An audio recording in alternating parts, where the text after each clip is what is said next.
Decolonizing the mind, he describes Africa as a life of drama and art. It was an opportunity to express themselves, their relationship with the environment amongst themselves and other communities out there.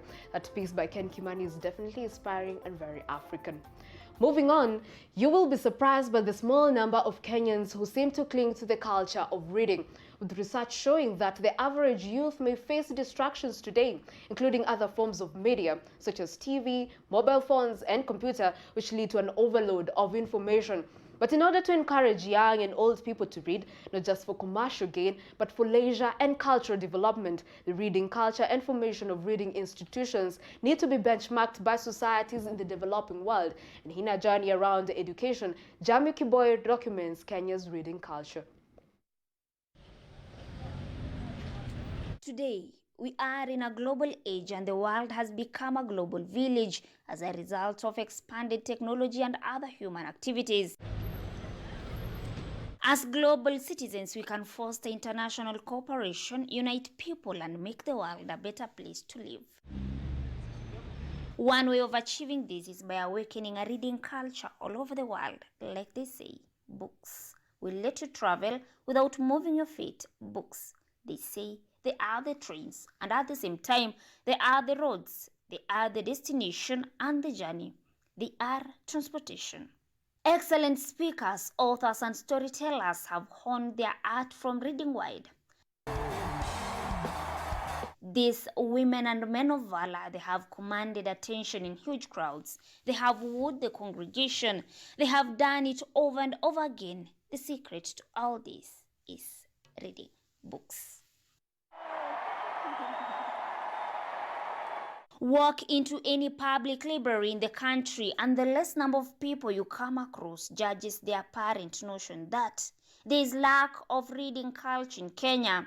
Despite having a most land populace in East and Central Africa, it is observed that most Kenyans prefer spending leisure time in sporting activities, recreational places, bars, hotels, churches, and mosques than reading. Joyce Gikunjo, a publishing author, a podcaster, and a teacher who teaches master classes in public speaking, she cannot agree more but still feels the reading culture among Kenyans improved significantly during Mwai Kibaki regime that rolled out free primary education for students. I will take that back to 2002 when the government in Kenya changed and the president who came in was a very educated man. He walked this country and by saying when he walked this country, people went back to school, people started learning, loving reading and loving learning. So since then till now, Kenyans love reading. And that is why we saw a lot of local authors coming up because they also felt there was a gap missing. People want to learn, but there's nothing locally available, local context that you can use to grow your business, for example.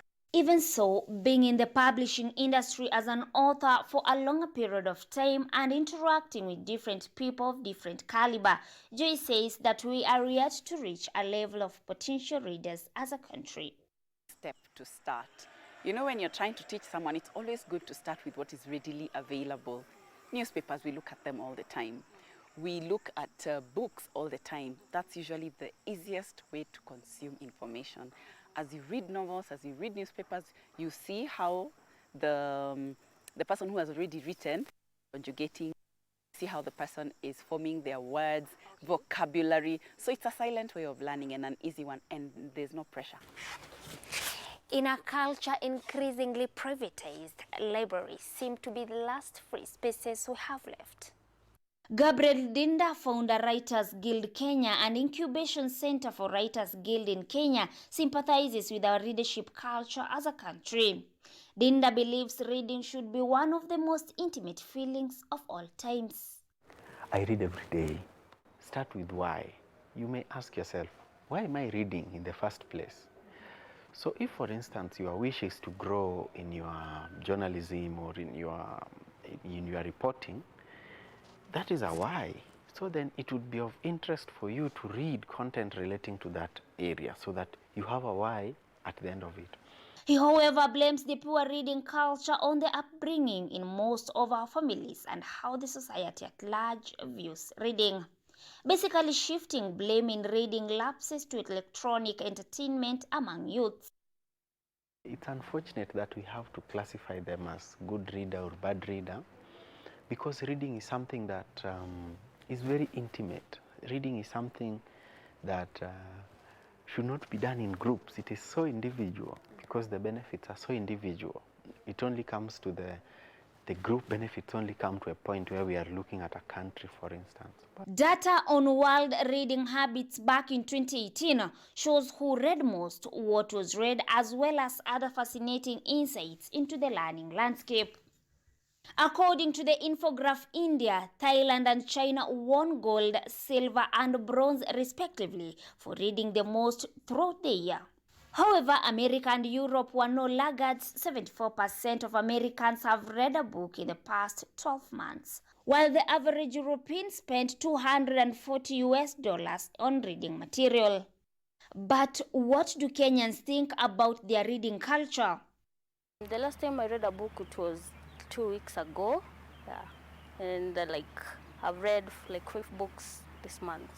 I develop a norm of at least every week I go and pick a book. I give myself a limit. I read within a week. Then the following week I pick a new one. And yes. I'm a student, so mimi vitabu zenye nasomanga ni za shule.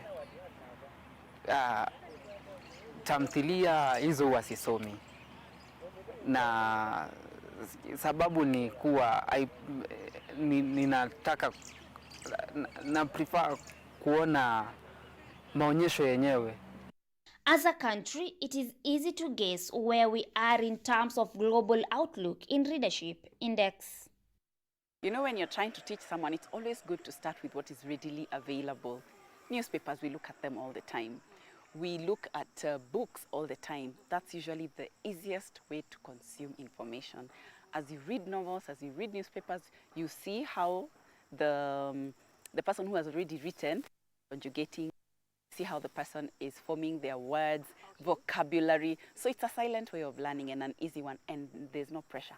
You can count the number of libraries we have, and probably your fingers will be enough to count them.